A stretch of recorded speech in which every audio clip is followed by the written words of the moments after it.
Let's fucking roll.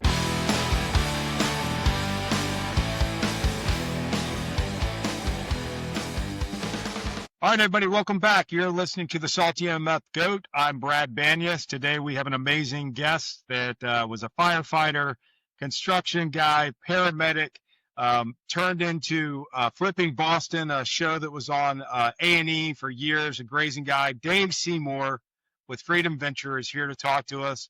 Dave, welcome to the show. How are you, man? Thanks for having me on the show. Let's go. This is good. I love it, man. It was, I remember that show. So you and I were talking before, even though you were UK guy, Brit guy, I made the assumption that you were a traditional Boston guy. So you're right there in the Tea Party nest, and you're a hell of a success story for the UK. Hey, these guys that rebelled, I'm in here making money now. But I infiltrated. With all of this immigration stuff going on right now, I always have to qualify and make sure everybody's aware. I am a legal immigrant into the United States of America. I now carry an American passport, much to the distress of my 82-year-old father. But look, brother, I've been here for almost 40 years now. December '86, I emigrated 20 years old. So I've got more Boston. I got more Boston in me than I do the Queen's English, old boy. That's so right. It's all right. That's amazing. So a lot of people don't know. I've pretty much grown up in Atlanta my whole life, but my dad did get transferred to Boston when I was like 4th to 8th grade. So, I have some of that Boston blood and grit in me still. I still have a good buddy base up there in Boston. So anytime that someone, has that kind of Boston accent, whatever, it picks up, and I feel like the brotherhood's there. So anyway, for sure. So. It comes with a certain edge and a definite attitude, whether you like it or not. Absolutely. New Yorkers are more crass. The Bostonians have got just a little more class attached to the same BS. That's the only difference, I think. That's why we love each other and hate each other all at the same time. Oh, I love it. I tease everybody talking about the fighting nature there up in Massachusetts. When I moved to Boston in 4th grade, I think I got in a fight every day for a year because they told me that I drove a horse and buggy to school and lived off a dirt road. And I'm like, dude, Atlanta's a city, man. We don't have horses and buggies, so anyways. No. Anything outside of what we call the 495 belt up here in Massachusetts, anything outside of there, that's just foreign. That's foreigners are out there. And if you go south, well, that's even worse with the mentality. And the funny thing is, little story for you, you'll love this. When I emigrated, I went from London to New York City, and New York was awesome. Loved New York. Somebody gave me bacon and eggs at 3:00 in the morning, delivered it to my door. I'm like, I'm in love. I'm in love with this place. But my first wife's family was living in Wheeling, by God, West Virginia. Oh, wow. So I went from London, England, New York City to Wheeling, West Virginia. And you want to talk about it? Sting, right? The singer from Police. Message in a bottle. Yep. He sang that song, An Alien in an Alien Nation, right? And it's like, that was me. West Virginia was interesting. So I got a little Southern flair in me too. Yeah, bless your heart. But that's not, if someone tells you that, it's not good. So just let you know. I know. It's not a term of endearment. It's a subtle way of saying, it's a subtle way of giving the middle finger. But anyways, carry on as you were. Yeah, I got you. Well, you've got such a great story, and for people that don't know Dave Seymour, I think it's important not to go into everything, but you kind of started in the blue collar, firefighter, paramedic, construction, and it just kind of eased you in to this multifamily, commercial real estate, residential real estate. So give the people that don't know Dave Seymour just a high level. You know what? It's interesting. You say eased me in. No, I was beaten into submission. All right. I highly recommend you don't do it the way I did it. Long story short, and I will be concise for respect of both our times. But I came from that blue collar background in England. My dad was a heating and air conditioning guy. My mom was a secretary in a bank. I grew up in the English equivalent of the projects. It was a housing estate, is what we called it. And growing up on the housing estate, nobody told you were poor. You didn't know. You just needed a soccer ball and a little bit of grass, and it was on like Donkey Kong. That was it. That was Yeah. life. We never had any entrepreneurial insight, education, initiative, nothing of that nature. Best advice Right. my dad gave me was work hard, son. Don't lie, don't cheat, don't steal. Keep your nose down, boy. Do as you're told. Do a solid 8 hours. And then after 40 years or so, son, you'll retire. If you're lucky, you'll have a wife. You'll never be able to afford a house. That's it. That's your Yeah. plan. Yeah. After that, maybe 15, 20 years, you'll die. And that was Yeah. it. That was a retirement plan. That was it was the path that was laid out in front of me.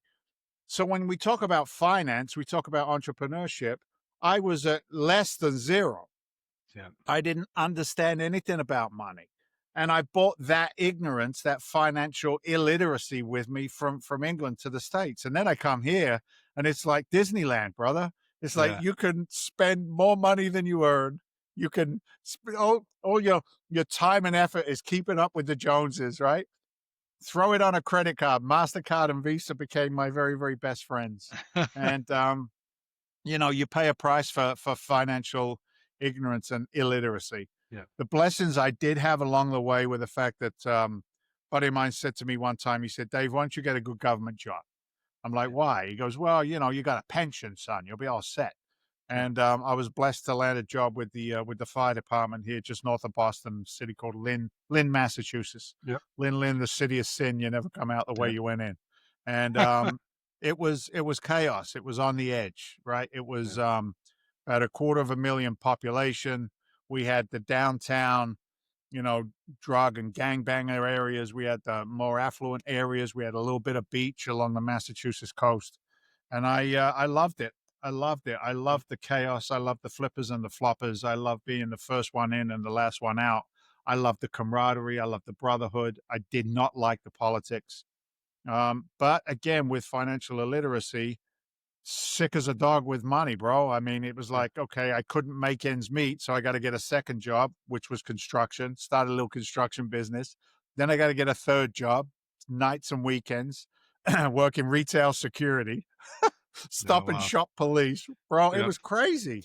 Yep. 127 hours a week, I was trading my time for somebody else's money, Yep. and that ceiling was there, and it pays a price. I paid a price emotionally, financially, spiritually, separation from God, separation from man.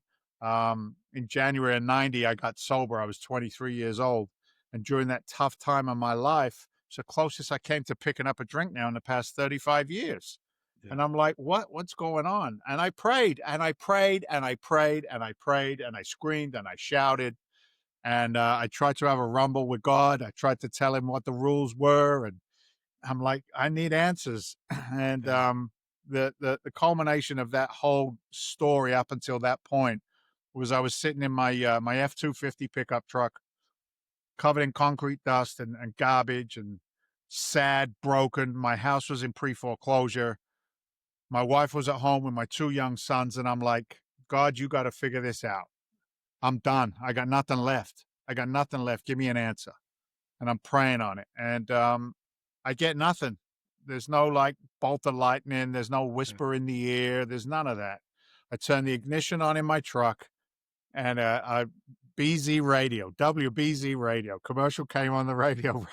It's what gives me gut bumps today when I tell the story. Chokes me up, man. It's like there was a commercial came on the radio. Teach me foreclosure. A free 1.5 hour seminar coming to your neck of the woods. Learn how to do real estate with no money down. And I'm like, what? Wow. Yeah. What? Yeah. In that moment, I'm like, are you kidding me? And I took a leap of faith and I look up and I'm like, okay. Yeah. And I drive home like a lunatic to my wife, Mary Beth. And I'm like, baby, I got it. I got the answers. God gave me the answers. She said, what is it? I said, we're going to be entrepreneurial real estate investors. She's like, She's like, are you out are, of your yeah, trees? yeah. She's like, are you drinking Are again? What are you you talking drinking? about? Are you out of your trees? I said, no, the commercial, blah, blah, blah. And we did it. I went to the class, and at the end of a 3-day class, the 3-day was a couple of $100. And at the end of this 3-day class, there was an investment, and it was like $30,000 of real estate education package. Wow. And I looked at Mary Beth, and we were more than broke. I told you I was losing my house. Yeah.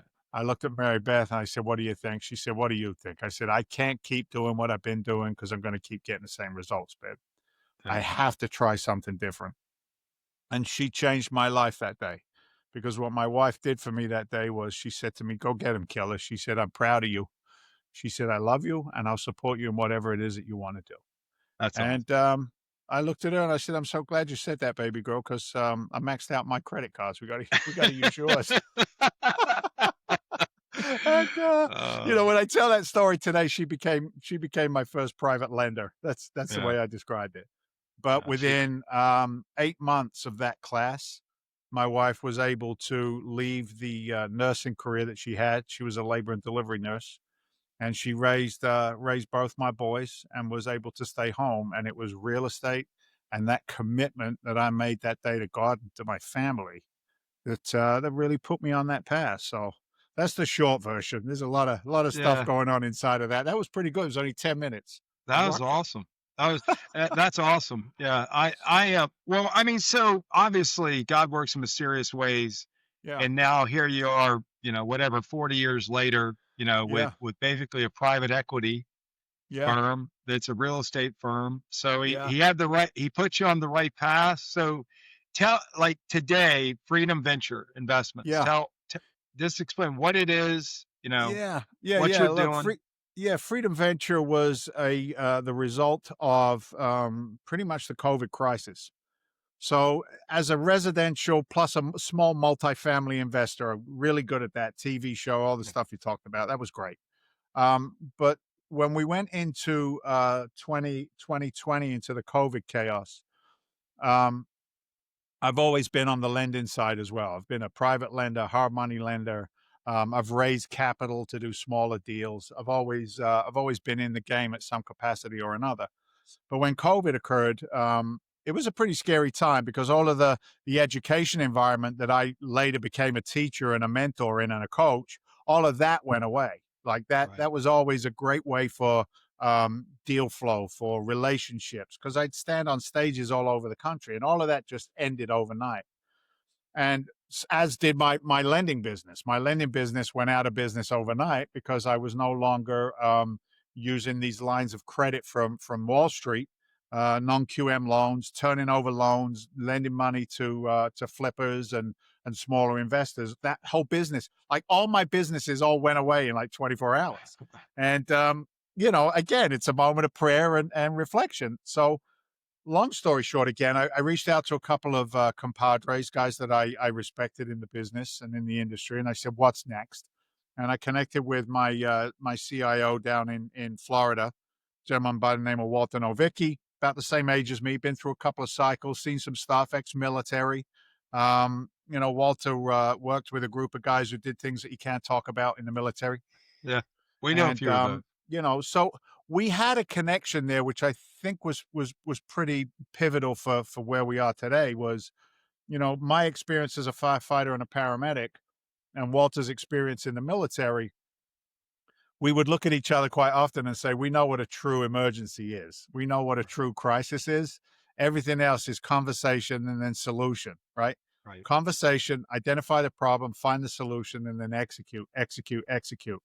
And coming from those structured backgrounds, we built Freedom Venture. And what Walter had said to me was, he said, "Look, Dave," he said, "I've been doing onesies, twosies in the larger multifamily space, 50 to 150 unit space here in Florida."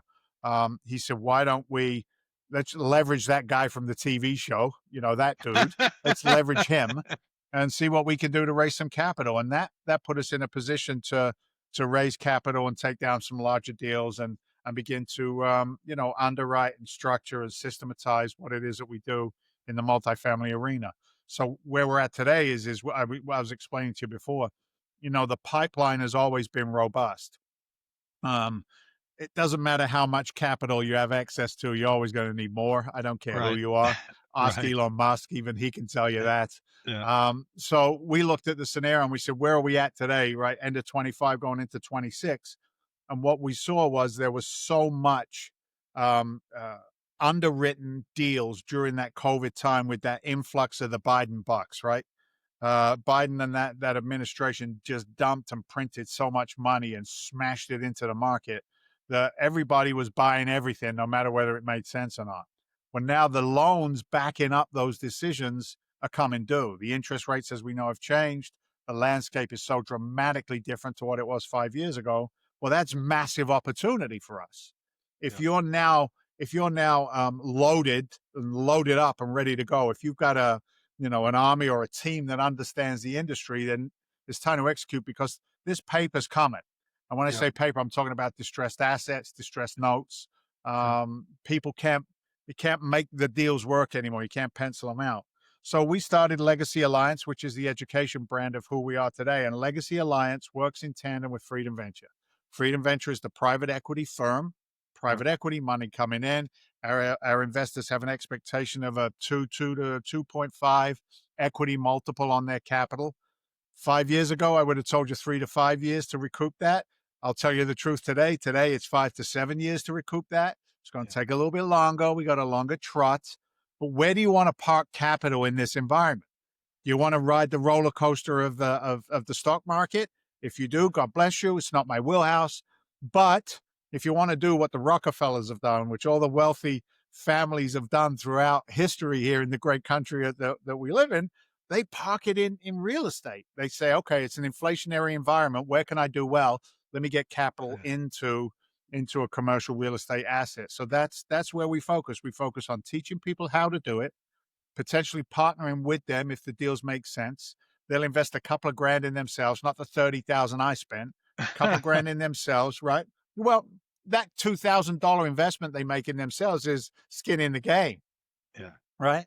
Attention goes where money flows. It's just Absolutely. simple. That's the rules of the game. So they put a couple of grand in, they come through our program, graduate at the back end of it. And then if they want to, they can align with us and partner with us. We can help them find capital. Maybe we've got some capital resources that will align with the deal flow that they get. So it's a great opportunity. 26 and 7 is going to be recoup. Those Yeah. are the 2 years to pull it in and then grow it back out again. 28, 29, 30. And then, 2030, 2032, see ya. Yeah. I'm Yeah. done, right? Yeah. That's not true. I'll still be going. But anyway, Yeah. that's You're the not. idea. You're not going That's the anywhere. plan.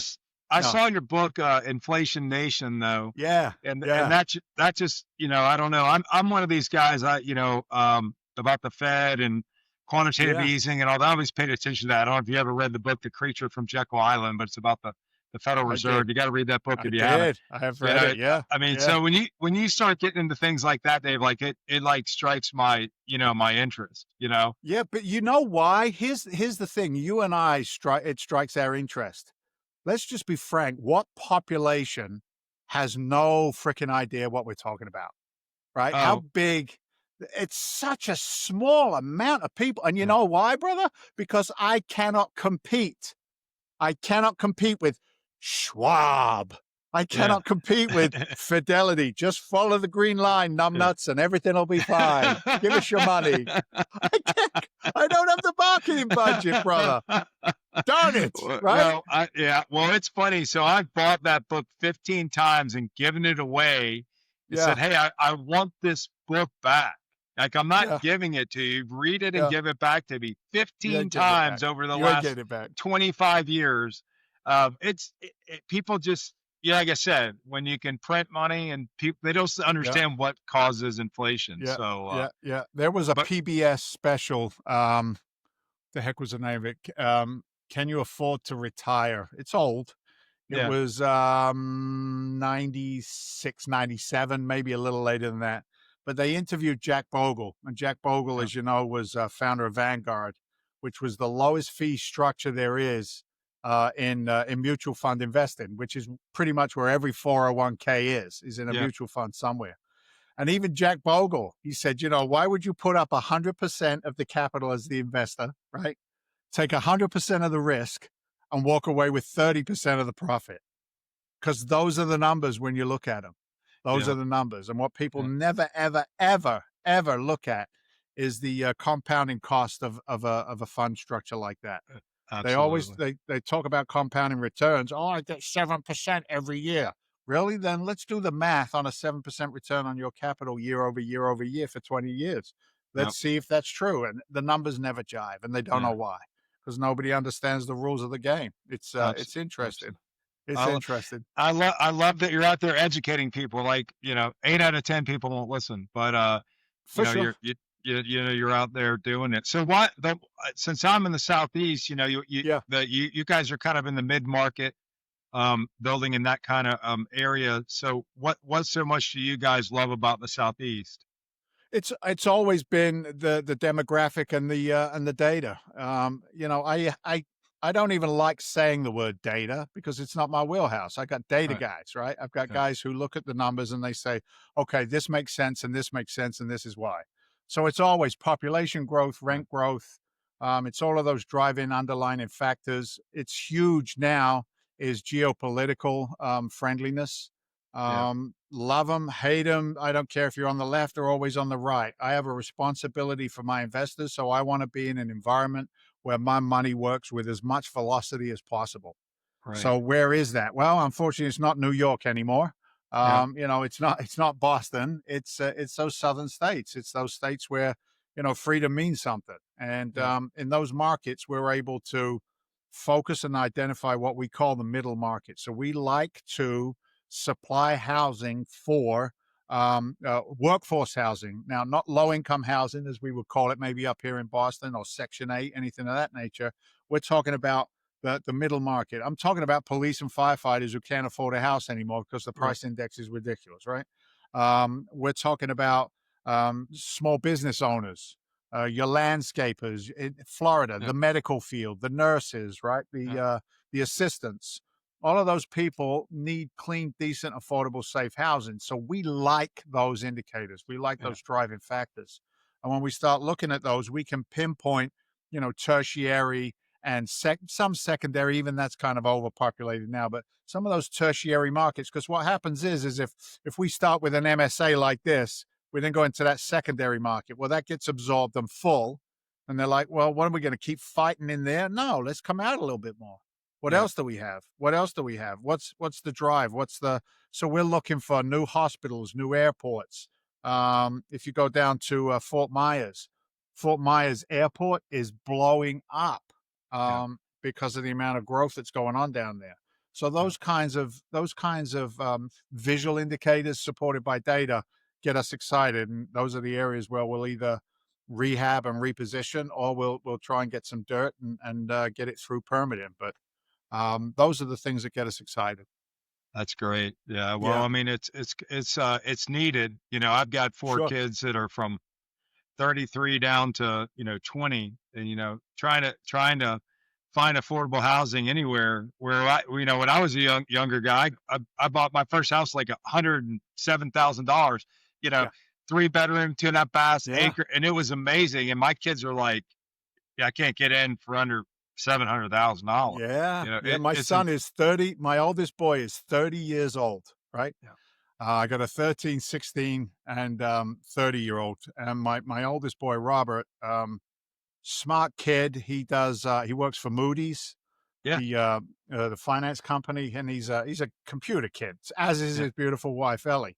Combined, combined, they got to be over 300 in Oh income, yeah. and they can't find they can't find a house. Yeah. They That's insane. they're they're accredited investors. They're Yeah. accredited investors at 30 years old, right? Yeah. With no Yeah. their debt to income ratio is practically zero. They paid off their collegiate debt and they can't find a house. What Yeah. happened? Right? What Yeah. happened?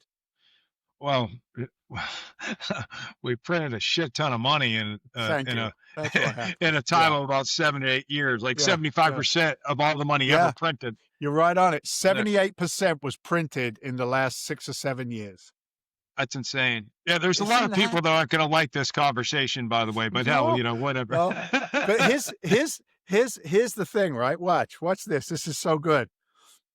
That is a factual statement. So then we all know that if there's more dollars than there are goods and services, the dollar is decreased in buying power, right? Yeah. It loses its value. Yeah. Last numbers we pulled down. The true buying power of a $1 bill today is anywhere between 5 and 7 cents. Yeah, I was That's gonna its say 10. true buying power. I was A gonna say nickel, 10 cents. 10 cents. So watch. So this is where it goes even crazier, right? What are we told to do? Save your money. Save your money. Save your what? What are you Yeah. out of your freaking trees, you Yeah. donkey? Yeah. Save your money. Put it Yeah. in a nice CD, certificate of death, and stick it Yeah. over there, right? Just put it over. It's going to be fine. It's FDIC insured, David. I'm good. I'm Yeah. good. No, Yeah. you're not. You're uneducated. You're Yeah. uneducated. Well, So then, yeah, go ahead. I was just gonna say that they don't want a population that's financially literate. Correct. So, Correct. Correct. simple Yes. term. I'm being very professional and eloquent in what I really want to say, but they As don't. am I. As Yeah. am I. I've So taught this in live events all over the country. yeah. There's a whole section of a 3-day class that I would teach around multifamily investing, commercials, some residential. But I would specifically allocate a couple of hours to the topics that we're touching right now. Yeah. 401k accounts, where they started, why they started, how they started. Then when I start looking at the tax laws and I educate, I'm not an accountant, I'm not an attorney, but I know some tax stuff, right? Yeah. And when you start looking at the tax laws and how they are designed to benefit one class only, which is the business owner. Yeah. That's who they're designed for. And then who writes the tax code?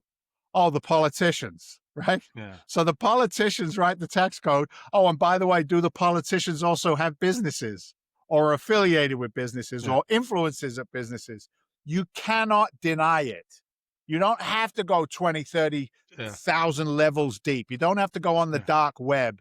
You can stay right on Google and a little bit of AI today, and you'll get the answers that you don't want to find.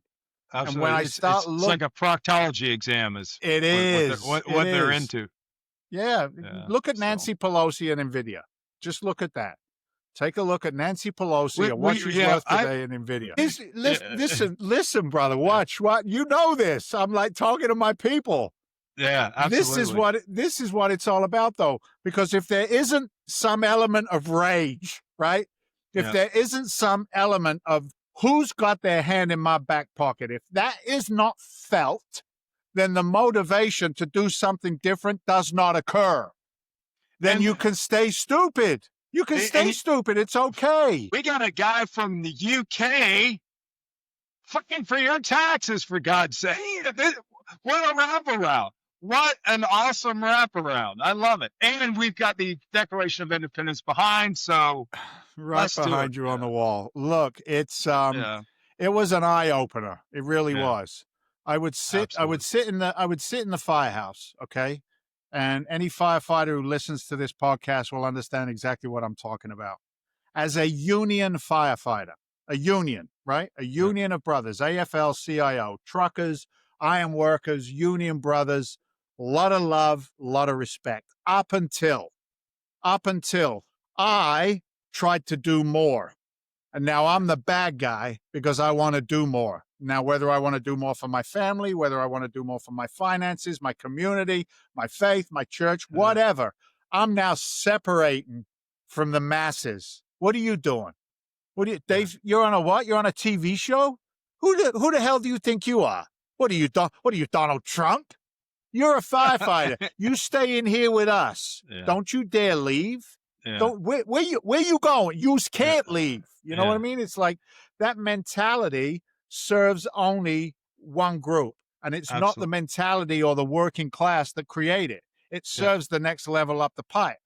Yeah. And when you start looking at that, and you look at, as we said, the way that these laws are written, they are not designed to help the average American.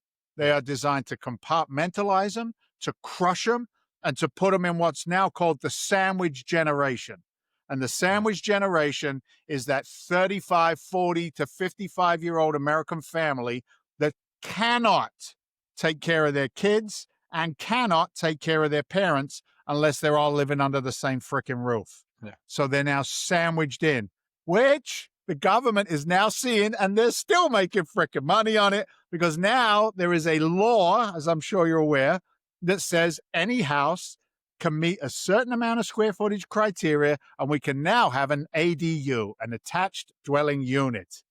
What that means is we understand we screwed it up so bad, and we got to keep you guys all together before there's a riot and before we kick out the English again, right?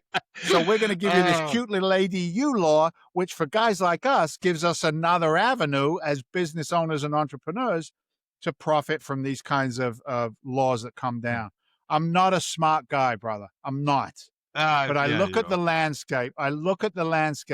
And what I started to do when I started in this business was ask some freaking questions.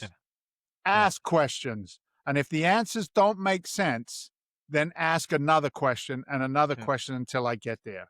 Because I chose to not be part of the sheep anymore. And I was, like I said at the beginning, I was driven to it. It wasn't because I had an epiphany one day. I was beaten into submission, beaten like a dog. And that's how I ended up here. Well, and I love it because you're the American story now. Yeah, I am. Look at you. You were fighting that, Dave, and now look at you, buddy. You're a freedom patriot, bro. Yeah, I am. Yeah, I am. It's okay. Your dad's okay. He still loves you. It's all right. He does. He does. You know what's interesting though? You use that phrase, right? A freedom patriot. Yeah. Here's a definition of freedom, right? The definition of freedom for me when I started was 8 hours of uninterrupted sleep. That was a definition of freedom for me. Wasn't zeros in a bank account, right? It was a legacy. It was the ability to leave something of value. I think about the Seymour family tree, right? Yeah. And they're going to go up this family tree and they'll get to Dennis Seymour, maybe my Uncle George or my Uncle Roy and a couple of others. And then they got this shoot that went off that way, right? He took a far left to the other side of the world. And, the trajectory of the family tree changed. My 16-year-old, he's going to be 16 in December. You'll love this. He's like, Dad, I'm thinking wicked smart, this kid, off the chart smart. I don't know where he got it from. Definitely not me. It must be his mother. But he scores stupid on the SATs and all that collegiate stuff. He goes, Dad, I don't know where I want to go. I don't know if I might listen. He goes, I might want to go to Bible college. I might want to go to Harvard. I'm not sure which. I go, you're going to go wherever it feels right for you. He goes, you know why I'm going to go though, Dad? I go, why? He goes, so I can learn how to socially interact with the people that I'm going to employ when I graduate. I mean, that's really the only reason, Dad. That's what he says to me. Oh my God. Oh, that's and awesome. he must have got a message elsewhere. But the truth of the matter is this, right? For that freedom component to be in place, the questions have to be asked, right? It's when I think about the 401 chaos and how it manifested itself. And if you'll indulge me, I'll do the little presentation on it. I'll make it very concise. Ready? Watch this. Let's go. I love this stuff. This is how I portray it from a stage. I always say, do you remember the day that you joined the company, whatever it was? And somebody said, we're having a presentation in the vestibule or having a presentation in the conference room. And somebody says, I don't know, there's something going on there. I don't know what it is. Somebody says something about some free money. And people's heads come up out of their cubicles and they go, free money? They go, yeah, I like free money. It's going to take about an hour. Are we going to get paid? Yeah, we're going to get paid. Wait a minute, free money and an hour's extra pay? This is too good to be true. But wait a minute, they got free donuts and coffee too. Heck, I'm going. And everybody starts funneling, right, out of these little vestibules. And they're all going in a straight line. And they're all working their way down. They all turn left, they sit in that conference room. And some slick individual, right, starts flapping his or her gums up front, and they spew out a bunch of numbers, and they tell you this is the only way to go. This is going to be a beautiful thing. This is perfect.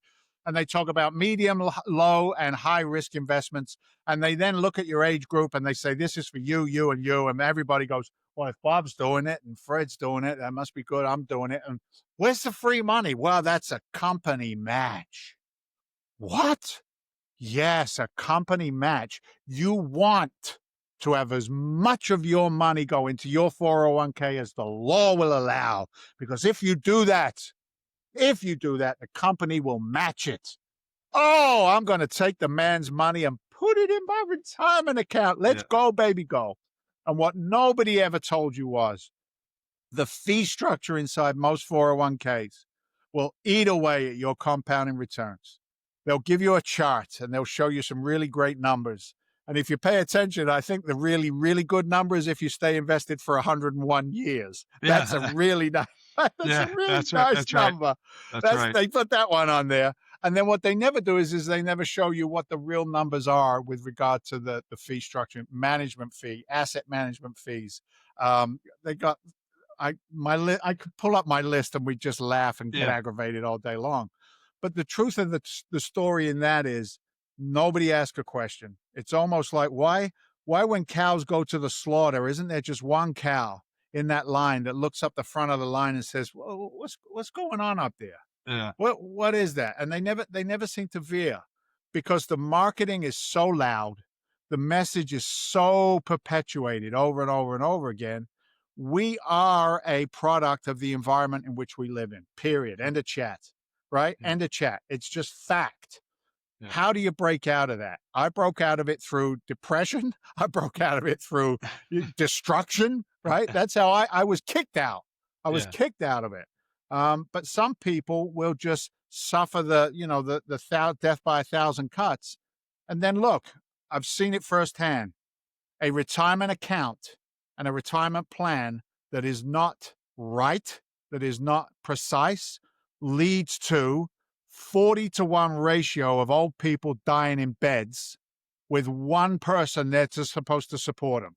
I cannot tell you how many times difficulty breathing at the old people's place. We get there and grandma or grandpa had been dead for at least 3 hours because there were not enough people to go through that government, retirement facility to be able to look after these people. I don't want to go there, bro. And if I can scream loud enough to help people not end up in that environment, then I'll stand on the soapbox. So I get a little passionate. Well, yeah, your story's amazing. You have your charisma. I just love it, and I'm really grateful that you spent some time with us. So in closing, so either the Legacy Alliance is where you learn how to do this, right? Where you learn all the basics, fundamentals, how to execute. So you're kind of building your own kind of minor league. Who's good? These guys are good. They become your partners. I love it. We're building our troops, minor leagues into the majors. And then basically you guys are doing through your private equity, the Freedom Venture. Yes. And so tell anybody how they can, if they want to be part of the Legacy Alliance, how to learn and how to get to you. Yeah. Go to Legacy Wealth Masterclass, which is a great little, hour slide deck presentation with a little bit of flavor added to it. It starts you on the education gradient, and my guys will give you all those links anyway. You can also find me on LinkedIn, Dave Seymour. You can just Google my name. All of the America's Most Wanted stuff has now been pushed way down. So I got rid of all of that stuff. So that's good. But yeah, Dave Seymour, look, the Facebook stuff and all of those things. If you want to look at what the investment landscape looks like right now with us and for us, then go to freedomventure.com. But I would highly recommend start at Legacy Alliance. Just because you've got money doesn't mean I want to use it. Let's make sure that we're aligned first of all, and then if we are, we can rock and roll from there. So you'll find me. You can find me. Yeah, absolutely. He's easy to find. Flipping Boston. We thought he was a Bostonian. He's really a UK guy in disguise. He learned from that guerrilla warfare. He's learned he's not walking in a straight line anymore. I love it when I see a Brit convert to a true American. I'm actually happy. I am happy, Dave. I am too. Well, brother, you are awesome, and I'm going to close this out. So you've been listening to the Salty Dog. We'd have Dave Seymour on with us from Freedom Venture. Check it out. He's an amazing story, amazing guy, and a great American. And we were grateful to have you on with us, brother. Thank you. Much love, bro.